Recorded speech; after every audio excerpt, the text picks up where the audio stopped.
Hello dear student, कैसे हो प्रिय विद्यार्थियों। स्वागत करते हैं आपके यूट्यूब चैनल एक्सेल स्टडी 9101 पर। प्रिय विद्यार्थियों, हमने पिछली क्लासों में वन शॉट का सीरीज स्टार्ट किए थे और हमने 1 बाय 1 चैप्टर से सीरीज मतलब क्या किए थे, करवाए थे। आज हम नए चैप्टर को लेके आए हैं, क्लास 12 का चैप्टर नंबर 6, जिसका नेम है अवकलन के अनुप्रयोग, एप्लीकेशन ऑफ डेरिवेटिव। हमने इसमें कुछ क्वेश्चन लिए हैं जो एग्जाम की दृष्टि से बहुत ही इंपॉर्टेंट है। इनको आप एक से अधिक बार करेंगे तो आपको बोर्ड एग्जाम में भी बहुत ही मदद मिलेगी। तो आइए प्यारे बच्चों, एक एक करके क्वेश्चनों को सॉल्व करते हैं। हाँ प्यारे बच्चों, ये है कि आप इन वीडियो में पढ़े हुए जो मतलब सेशन है इनको अधिकतम बार किया करिए, जिससे आपको क्या होगा, ज्यादा बेनिफिट मिलेगा। क्योंकि आप क्या करते हैं कि 1 से 2 मिनट देखते हैं, बाकी स्किप कर देते हैं, तो फिर वहां पर आप ना क्वेश्चन सही से समझ पाओगे ना आपको वहां से बेनिफिट मिल पाएगा। तो आइए प्यारे बच्चों, क्वेश्चन नंबर फर्स्ट को सॉल्व करते हैं।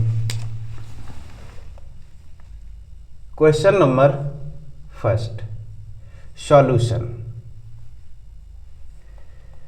क्या दिया है क्वेश्चन में? एक घन का आयतन 8 सेंटीमीटर क्यूब पर सेकंड की दर से बढ़ रहा है। पृष्ठ क्षेत्रफल किस दर से बढ़ रहा है, जबकि इसके कोर की लंबाई हमारी 12 सेंटीमीटर दिया है। तो यहां पर जब हम देखेंगे, यहां पर अवकलन के अनुप्रयोग में, तो अगर यहां पर हमारा जो बात किया है घन का आयतन, घन में आप जानते हो घन की सभी भुजाएं क्या होती हैं, बराबर होती हैं। सपोज दैट ये आपका क्या है, घन है। घन की सभी भुजाएं क्या होती हैं, इक्वल होती हैं, अर्थात ये 3D शेप में होता है।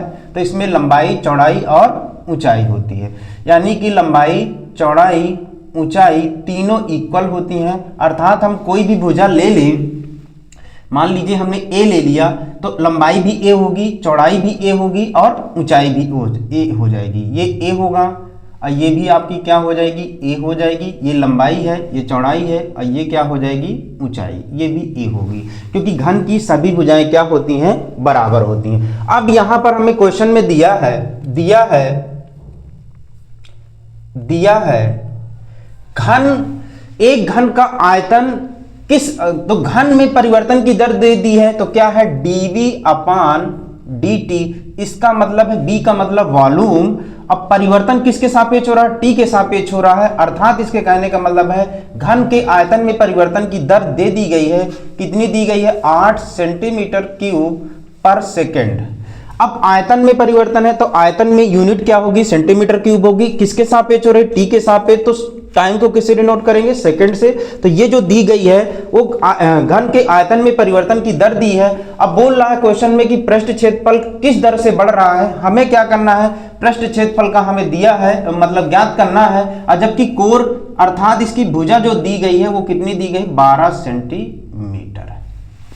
तो सबसे पहले जो दिया है हम उससे क्या कर दें कि परिवर्तन की दर निकाल लें, क्योंकि भुजा में परिवर्तन की दर पता चल जाएगा तो हम पृष्ठ क्षेत्रफल में परिवर्तन की दर बहुत ही आसानी तरीके से ज्ञात कर लेंगे। तो हम जानते हैं, यहां लिखेंगे, चूंकि हम जानते हैं कि घन का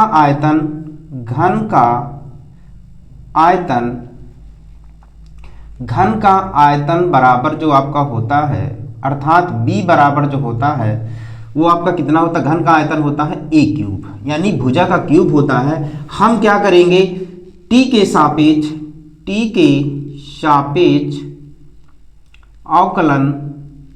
अवकलन करने पर, t के सापेक्ष अवकलन करेंगे तो क्या हो जाएगा, v का क्या हो जाएगा, dv upon dt, d by dt a cube. अब इसमें करेंगे तो क्या हो जाएगा, dv अपान dt। इसका करेंगे तो क्या होगा, घात का करेंगे तो 3a स्क्वायर। अब भुजा का करेंगे तो t के सापेक्ष भुजा का नहीं होगा, तो आपका सीधे सीधे इसका अवकलन होगा dA अपान क्या हो जाएगा, dt। अब यहां पर क्वेश्चन में ही हमारा दिया था घन के आयतन में परिवर्तन की दर कितनी दी थी, 8 सेंटीमीटर पर सेकेंड।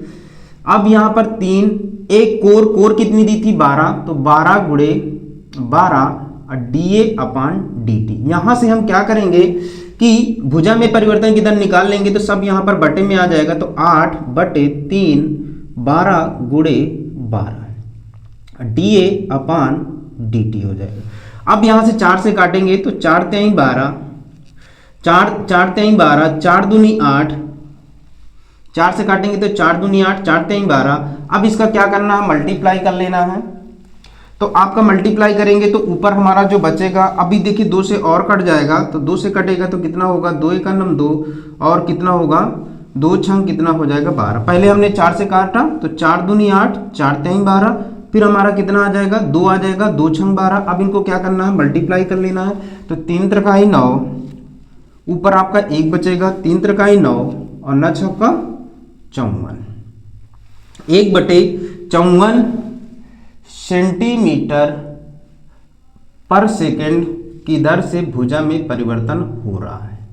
ये हमारा क्या हो जाएगा, देखिए एक बार यहाँ पर और थोड़ा काट लेते हैं। 4 से देखेंगे तो 4 हमने 4 से काटा तो 4 दूनी 8, 4 3 12 हो गए। फिर 2 से काटा तो 2 1 9 2, 2 6 12, 3 त्रिकाई 9 और 9 छक्का 54 हो जाएगा। अर्थात हमारा यहाँ पर क्या आ गया, भुजा में परिवर्तन की दर आ गई। अब भुजा में परिवर्तन की दर आ गई तो हमें पृष्ठ क्षेत्रफल किस दर से बढ़ रहा है, हमें पृष्ठ क्षेत्रफल में परिवर्तन की दर ज्ञात करना है। तो यहाँ करेंगे पृष्ठीय क्षेत्रफल, चूंकि घन का पृष्ठीय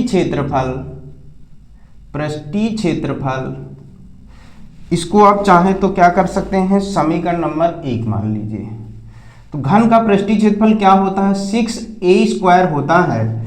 अब पृष्ठीय क्षेत्रफल को क्या किससे डिनोट करेंगे, पृष्ठीय क्षेत्रफल को a से डिनोट करना है क्योंकि एरिया है, सरफेस एरिया है, तो आप s से भी डिनोट कर सकते हैं या a से डिनोट करते हैं। तो हम s कर लेते हैं, सरफेस एरिया। तो ये हो जाएगा, हमें क्या करना है, t के सापेक्ष अवकलन करने पर, तो अवकलन करेंगे तो यस का क्या हो जाएगा, ds/dt। ये हो जाएगा 6 क्या है, कांस्टेंट है, तो इसका जब होगा तो dA/dt a²। अब अवकलन कर देना है तो ds/dt 6। अब a² का करेंगे तो क्या हो जाएगा 2a और dA/dt। घात का होगा तो 2a हो जाएगा। जब आप भुजा का करोगे तो क्या हो जाएगा, dA/dt होगा। अब हमें क्या करना है, वैल्यू पुटअप कर देना है। भुजा हमारी कितनी दी थी, 12 दी थी, तो 12 रख दिए। अब भुजा में परिवर्तन की दर समीकरण 1 से रखना है, तो क्या आया है, 1/54 आया है। यहाँ लिख देना है, चूंकि समीकरण नंबर 1 से। अब यहाँ पर क्या करना है, काट देना है। तो 6 से काटेंगे, 6 का नम 6, 6 नाम 54।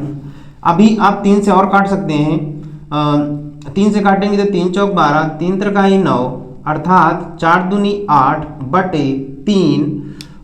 अब देखिए पृष्ठीय क्षेत्रफल है, और क्षेत्रफल को हमेशा किससे डिनोट करते हैं, या तो सेंटीमीटर से या तो मीटर स्क्वायर से। तो यहाँ पर सेंटीमीटर है तो क्या हो जाएगा, सेंटीमीटर स्क्वायर पर सेकंड। यही प्यारे बच्चों आपका क्या हो जाएगा, पृष्ठीय क्षेत्र, घन के पृष्ठीय क्षेत्रफल में परिवर्तन की दर आ जाएगी। यही प्यारे बच्चों आपको ज्ञात करना था, यही हमारा क्या हो जाएगा, राइट आंसर हो जाएगा।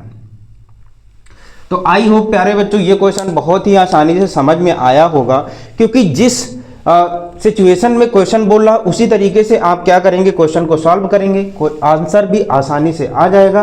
क्योंकि इसमें पहले दिया था घन में परिवर्तन की दर दे दिया है, आयतन में परिवर्तन की दर दिया था, भुजा दे दी थी। हमें क्या करना था, यहाँ से भुजा में परिवर्तन की दर हमने निकाल लिया। भुजा में परिवर्तन की दर जब हमने दर निकाल लिया तो घन का पृष्ठीय क्षेत्रफल में परिवर्तन की दर ज्ञात करना था। और घन का पृष्ठीय क्षेत्रफल कितना होता है, 6a² होता है। हमें t के सापेक्ष क्या करना है, अवकलन करना है। क्यों, क्योंकि जब भी दर निकालना है तो वो किसके सापेक्ष होगा, समय के सापेक्ष होगा। तो हमने क्या कर दिया, t के सापेक्ष अवकलन करने पर। इस प्रकार से हमारा ds/dt जो आएगा वो क्या होगा, पृष्ठीय क्षेत्रफल में, अर्थात घन के पृष्ठीय क्षेत्रफल में परिवर्तन की दर आ जाएगी। आइए प्यारे बच्चों अगले क्वेश्चन को करते हैं। इसको आप नोट डाउन करना चाहें तो कर सकते हैं, स्क्रीनशॉट लेना चाहें तो स्क्रीनशॉट ले सकते हैं। आइए हम अगले क्वेश्चन पर चलते हैं।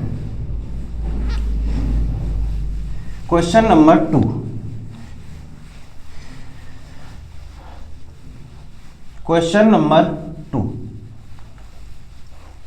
क्वेश्चन नंबर 2 है, सिद्ध कीजिए कि y = log 1 + x - 2x/2 + x और x > -1 अपने संपूर्ण प्रांत में एक वर्धमान फलन है। ये हमें क्या करना है, यहाँ पर सिद्ध करना है।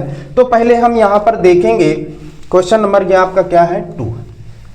क्वेश्चन नंबर 2 सॉल्यूशन जो हमारा दिया है, पहले हम दिया वाले लिख लेते हैं। दिया है दिया है, क्या दिया है, y बराबर log 1 plus x minus 2x अपान 2 प्लस एक्स, ये हमारा दिया है। और शर्त बोला है, शर्त हमारा बोला है यहाँ पर x इज ग्रेटर देन -1 पर जो हमारा संपूर्ण प्रांत है वो एक वर्तमान फलन है। अब यहाँ पर हम देखेंगे कि एक हमारा कंडीशन होता है वर्तमान फलन, पहली शर्त होती है, दूसरी शर्त में आपका होता है ह्रासमान फलन, ह्रासमान फलन। तो अगर हमारा कोई फलन f(x) है, अगर हम उसका डेरिवेटिव करें अर्थात एक बार अवकलन करें और उसका मान क्या हो जाए, 0 से बड़ा या उसके बराबर आ जाए, तो संपूर्ण हमारा क्या होगा, फलन होगा, वो क्या होगा, वर्तमान फलन होगा। यदि यही फलन का मान f' अगर हम ज्ञात करें, फर्स्ट डेरिवेटिव करें, अगर उसका मान 0 से लेस देन आ जाए तो यहाँ पर हमारा क्या हो जाएगा, ह्रासमान हो जाएगा। इसी शर्त से हमें इस क्वेश्चन को सॉल्व करना है। तो हम क्या करते हैं कि सबसे पहले हमें इसका क्या करना पड़ेगा, अवकलन करना पड़ेगा। तो जो हमारा दिया है, क्या दिया, y बराबर, तो हम क्या करते हैं, समीकरण 1 मान लेते हैं, समीकरण 1 का x के सापेक्ष अवकलन करने पर, अवकलन करेंगे तो क्या हो जाएगा, dy अपान dx, और इसका करेंगे तो dy dx log 1 plus x minus dy dx 2x अपान 2 प्लस एक्स। अब इसका अवकलन करेंगे, इसका तो आपका dy अपान dx हो जाएगा, इसका करेंगे तो log x का क्या होता है, 1 अपान x, x पूरा क्या है आपका 1 प्लस x है, तो ये 1 प्लस x पूरा आ जाएगा। जब इसका करेंगे तो 1 का 0 हो जाएगा, x का 1 हो जाएगा। यहाँ पर प्यारे बच्चों अंश बटे हर का बनेगा, तो क्या होता है इसका फार्मूला, हर 2 प्लस x dy dx, अंश का अवकलन 2x माइनस अंश 2x और dy dx हर आपका क्या है यहाँ पर 2 प्लस एक्स। अब पूरे के बटे क्या है, हर का स्क्वायर, तो 2 प्लस एक्स का होल स्क्वायर। यहाँ माइनस चिन्ह में ब्रैकेट लगा लीजिएगा क्योंकि ये पार्ट अलग है। तो यहाँ करेंगे तो क्या होगा, इसमें आप क्या करेंगे, 0 में 1 जोड़ेंगे तो 1 ही आएगा, इंटू कराएंगे तो ये आ जाएगा 1 अपान 1 प्लस एक्स माइनस, यहाँ पर क्या हो जाएगा 2 प्लस एक्स। इसका अवकलन करेंगे तो 2 आपका कांस्टेंट वैल्यू है, x का करेंगे तो आपका 1 ही हो जाएगा, तो यहाँ आपका कितना हो जाएगा, 2 हो जाएगा। 2x, 2 का कांस्टेंट वैल्यू है आपका 0 हो जाएगा, x का करेंगे 1 हो जाएगा, अपान 2 प्लस एक्स का होल स्क्वायर हो जाएगा। अब यहाँ पर देखेंगे 1 अपान 1 प्लस एक्स, इसमें आप इंटू कराएंगे तो 2 दूनी 4, 2x, तो इसमें जोड़ेंगे तो कितना आ जाएगा आपका 1 आ जाएगा, 1 का इंटू कराएंगे तो आपका 2x अपान 2 प्लस एक्स का होल स्क्वायर हो जाएगा। यहाँ पर थोड़ा और सिंपल करेंगे, ये दोनों क्या हो जाएंगे, कैंसिल आउट हो जाएंगे, तो 1 अपान 1 प्लस एक्स और ये बचेगा आपका 4 अपान 2 प्लस एक्स का होल स्क्वायर। चाहें तो आप क्या कर सकते हैं, इसका थोड़ा और सिंपल कर सकते हैं, या डायरेक्टली आप क्या हो जाएगा हमारा dy dx इनका एलसीएम करना चाहें तो आप कर सकते हैं। तो क्या हो जाएगा 1 प्लस एक्स और ये हो जाएगा 2 प्लस एक्स का होल स्क्वायर। इसमें जब भाग देंगे तो ये कट जाएगा, तो ये बचेगा, इसका इंटू होगा तो 2 प्लस एक्स का होल स्क्वायर माइनस ये कैंसिल आउट हो जाएगा, तो बचेगा हमारा 1 प्लस एक्स और इंटू क्या है 4। ठीक, ये कैंसिल आउट होगा तो 1 प्लस एक्स हो जाएगा, इंटू क्या हो जाएगा 4। इसको और सिंपल करना चाहें तो ये आपका कितना होगा, a प्लस बी का होल स्क्वायर, a स्क्वायर 2 दूनी 4, एक्स स्क्वायर 2ab, तो 2ab का मतलब इसमें इंटू कराएंगे तो क्या होगा 4x हो जाएगा। इसमें क्या होगा -4 माइनस का 4x, क्योंकि माइनस का अंदर हमने गुणा करा दिया, चिन्हों को भी बदल दिया, तो ये हो जाएगा 1 प्लस एक्स और 2 प्लस एक्स का whole square. 4x cancel out हो गया, तो हमारा यहाँ पर ये भी आपका कैंसिल आउट हो जाएगा, -4 और क्या होगा +4, तो क्या बचेगा हमारा dy dx equal to x square upon 1 plus x और 2 प्लस एक्स का होल स्क्वायर। अब हमारे कंडीशन में बताया है कि शर्त में जो हमें रखना है कि x का मान -1 से बड़ा रखना है। तो x का मान -1 से आप देखेंगे तो x का मान -1 से आपका क्या हो जाएगा 0 1। आपको धनात्मक मान में चाहे जितना आगे चले जाएंगे प्लस इनफाइनाइट तक जाएंगे, क्योंकि धनात्मक संख्या आपको चाहिए होगा। तो कोई भी मान अगर रखेंगे, अगर d/dx का मान आपका धनात्मक मिलता है तो हमारा क्या होगा, संपूर्ण फलन क्या हो जाएगा, एक वर्तमान फलन होगा। तो हम मान लेते हैं कि यहाँ पर क्या रखते हैं, 0 रख देते हैं। x बराबर 0 रखने पर 0 रखेंगे तो क्या हो जाएगा, d/dx ये आपका 0 हो जाएगा। यहाँ रखेंगे तो 1 प्लस 0 2 प्लस 0 का होल स्क्वायर, तो ये हो जाएगा 0 1 इंटू 2 का होल स्क्वायर। भाई 2 में 0 जोड़ोगे तो कितना होगा, 2 2 दूनी 4 हो जाएगा। 4 का इसमें इंटू कराएंगे तो 0/4, इसका भाग देंगे तो 0 हो जाएगा। हमने क्या बताया था कि अगर वर्धमान फलन है तो f' का मान 0 से बड़ा या उसके बराबर होगा। तो यहाँ पर हमारा क्या है, d/dx का मान जो 0 है आता है, यहाँ लिखेंगे आता है जो दिया गया फलन है, दिया गया फलन एक वर्धमान फलन है। यहां लिख सकते हो चूंकि f' इक्वल है किसके, 0 के।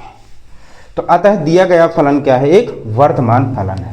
आई हो प्यारे बच्चों, कंडीशन आपको समझ में आई होगी। क्वेश्चन को आपको फर्स्ट डेरिवेटिव करना था, फर्स्ट डेरिवेटिव करने के बाद आपने सॉल्व कर लिया। फिर हमारे शर्त में बोला था कि x का मान जो है -1 से ग्रेटर देन है, तो ग्रेटर देन में क्या होगा, आप यहाँ क्या करना है, 0 मतलब धनात्मक संख्याओं की तरफ जाना है। तो 0 1 कोई भी संख्या आप रखेंगे तो हमारा फलन क्या आया है, हमने x बराबर 0 रख दिया तो फलन हमारा क्या आया है, धनात्मक 0, यानी 0 हमारा धनात्मक ही होता है। तो हमारा दिया गया फलन क्या है, एक वर्तमान फलन है।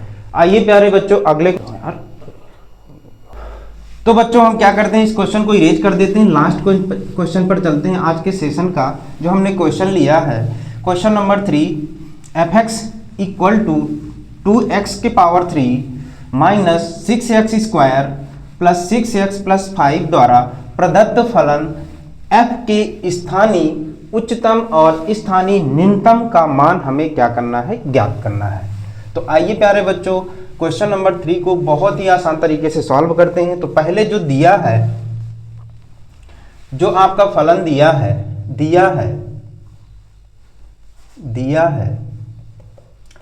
f(x) इक्वल टू क्या दिया है, 2x के power 3 minus 6x² plus 6x plus 5। हम क्या करते हैं कि f(x) फलन का x के सापेक्ष क्या करना है, अवकलन करना है। तो यहाँ लिखेंगे x के सापेक्ष अवकलन करने पर, जब इसका अवकलन करेंगे तो क्या हो जाएगा, f'(x), इसका अवकलन करेंगे तो क्या हो जाएगा, 3 दूनी 6, घात 1 क्या होगी, माइनस होगी तो x², यहाँ पर कितना हो जाएगा, 6 दूनी 12x और प्लस 6 हो जाएगा। अब क्रांतिक मान के लिए हम क्या करते हैं, f' को 0 के बराबर मानते हैं। तो यहाँ लिखेंगे क्रांतिक मान के लिए, चूंकि क्रांतिक मान के लिए f' का जो मान होता है वो क्या हो जाता है, 0 के बराबर हो जाता है। अब f' जो हमने निकाला यहाँ पर मान रख देंगे 6x² minus 12x plus 6 equal to 0। 6 हम यहाँ से कॉमन ले लेंगे तो x², 6 दूनी 12, 6 एक 6 बराबर कितना हो जाएगा, 0 होगा। अब क्या करना है, इसको क्या करना है, 0 के बटे ले जाएंगे तो ये बचेगा जो आपका x² कितना हो जाएगा, 2x प्लस 1 इक्वल टू 0 हो जाएगा। अब हमें क्या करना है, गुणा करें तो 1 आए, जोड़ घटा दे तो कितना आ जाए, आपका 2 आ जाए। तो 1 एक 1 और 1 में 1 जोड़ेंगे तो कितना हो जाएगा, 2 होगा। तो x² माइनस x प्लस 1 हो जाएगा। दो दो के पेयर बनाएंगे तो इस पेयर में आपका x कॉमन है, तो x माइनस 1, यहाँ पर आपका माइनस चिन्ह लिया करते हैं कॉमन, सेकंड पेयर में जो चिन्ह रहा करता वही, तो यहाँ पर कुछ कॉमन नहीं मिल रहा तो आपका क्या हो जाएगा 1 कॉमन होगा, चिन्ह की वजह से क्या हो जाएगा -1, minus minus plus x, plus minus minus, ये आपके अगर गुणनखंड सही होंगे तो ये आपके क्या होंगे, गुणनखंड जो मिल रहे होंगे तो क्या है, ये मिल रहे हैं, उनको एक ही बार लिखेंगे x माइनस 1 और ये क्या हो जाएगा x माइनस 1, अर्थात x माइनस 1 इक्वल टू 0। यहाँ x का मान क्या प्राप्त होगा, धनात्मक 1, और यहाँ पर क्या होगा x माइनस 1 भी करेंगे तो यहाँ पर भी आपका x का मान 1 ही प्राप्त हो रहा है। तो दोनों भाई गुणनखंड हमारा क्या था, मतलब दिया गया द्विघात समीकरण था, जितनी भाई आपकी घात होगी उतने आपके मूल प्राप्त होंगे। तो x के दो मान प्राप्त हुए, दोनों मान क्या है आपके धनात्मक हैं, इसलिए अब यहाँ पर हमें यहाँ पर ध्यान देना है कि हम f डैश x का मान देखते हैं। तो पहले हम क्या करते हैं, संख्या रेखा दर्शा लेते हैं। तो यहाँ पर क्या होता है आपका जीरो, और जीरो से आप लेफ्ट साइड जाएंगे तो क्या हो जाएगा, ऋणात्मक वैल्यू मिलेगी। अधिकतम कहाँ तक जाते हैं, माइनस इनफाइनाइट तक, और यहाँ पर जाएंगे तो आपका राइट साइड जब जाएंगे तो प्लस का इनफाइनाइट तक जाएंगे। अब हमें यहाँ से क्या करना है कि यहाँ पर हमारा जो x का मान आया है वो आपका क्या आया है, धनात्मक आया है, और हम f डैश x पर रखते हैं। तो f डैश x पर अगर हम इनके बीच का कोई मान रखें, क्योंकि हमारे क्वेश्चन में x का मान क्या है, धनात्मक है, तो धनात्मक का मतलब यहाँ पर हो जाएगा प्लस का 1। अब इनके बीच में कोई मान रखें, तो इनके बीच में मान लीजिए हम मान रख रहे हैं कि कोई मान हम यहाँ पर जैसे आप निकाले थे यहाँ पर, तो क्या मान निकला था, x बराबर जो आपका निकला था f डैश x का मान जो आपका 6x स्क्वायर माइनस 12x, अब प्लस का क्या निकला था 6x। तो प्यारे बच्चों क्या करते हैं, हम 1 से माइनस इनफाइनाइट के बीच में कोई भी वैल्यू रख देते हैं। मान लीजिए हमने क्या रखा है, x बराबर माइनस का 2 रख दिया, माइनस का 2 रखेंगे अगर यहाँ पर, तो हमारी वैल्यू जो प्राप्त होगी f डैश माइनस 2 रखेंगे तो आपका कितना हो जाएगा, 2 दूनी 4, 6 चौको 24, ये 24 हो जाएगा। यहाँ देखेंगे तो क्या हो जाएगा, ये आपका क्या हो जाएगा माइनस का 12, 12 दूनी 24, यहाँ आपका प्लस का 24 हो जाएगा। और यहाँ पर भी जोड़ेंगे तो हमें क्या होगा, 24 दूनी 48, 48 और 6 कितना होगा 54, अर्थात हमें यहाँ पर भी धनात्मक मान प्राप्त हो रहा है।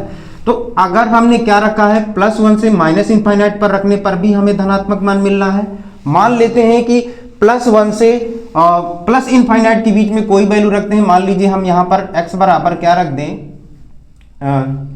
2 रख दें धनात्मक, तो भी हम देखेंगे तो यहाँ पर कितना होगा, 2 दूनी 4, 6 चौको 24, यहाँ करेंगे तो क्या होगा 12 दूनी 24, धनात्मक ऋणात्मक दोनों कट जाएंगे, अर्थात हमें यहाँ पर जो मिलेगा f डैश x हमने क्या रखा है प्लस का 2, तो हमें प्लस का 6 मिल रहा है। अर्थात यहाँ पर माइनस इनफाइनाइट 1 के बीच रखने पर भी हमें धनात्मक मिल रहा है, और प्लस इनफाइनाइट से प्लस धनात्मक इनफाइनाइट पर रखने पर भी हमें धनात्मक मान प्राप्त हो रहा है। इसका मतलब ये है कि f डैश x का मान बदल नहीं रहा, तो यहाँ लिखेंगे क्योंकि f डैश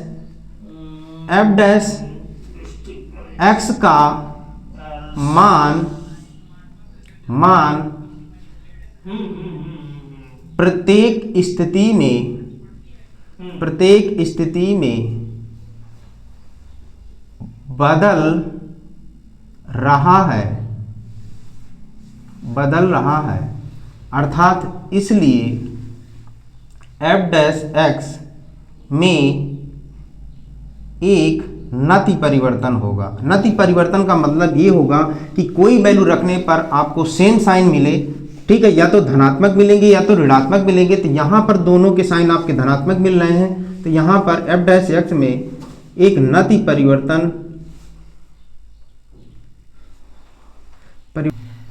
तो प्यारे बच्चों यहाँ पर अगर देखेंगे तो हमारा जो सेम साइन पर हो रहा है, तो यहाँ थोड़ा सा ऐड कर लेंगे। f डैश x का मान प्रत्येक स्थिति में प्लस से प्लस में बदल रहा है, इसलिए f डैश x में एक नति परिवर्तन होगा। अब यहां पर जब नति परिवर्तन होगा, ना तो यहां पर स्थानीय उच्चतम बिंदु मिलेगा, ना तो स्थानीय निम्नतम बिंदु मिलेगा। तो यहां लिख देंगे, आता है दिए गए फलन में स्थानीय उच्चतम व स्थानीय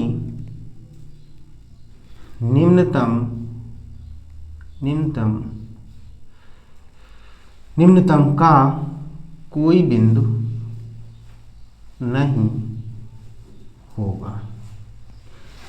क्योंकि जब सेम साइन पर आते हैं तो ना तो स्थानीय उच्चतम बिंदु होता है, ना तो निम्नतम बिंदु होता है। तो प्यारे बच्चों, आज की क्लास कैसी लगी आप कमेंट बॉक्स में अपना सुझाव अवश्य दीजिए। कोई भी क्वेश्चन आपको डाउट में है तो क्वेश्चन भी आप भेज सकते हैं, हम आपका डाउट अवश्य क्लियर करेंगे। थैंक्स प्यारे बच्चों।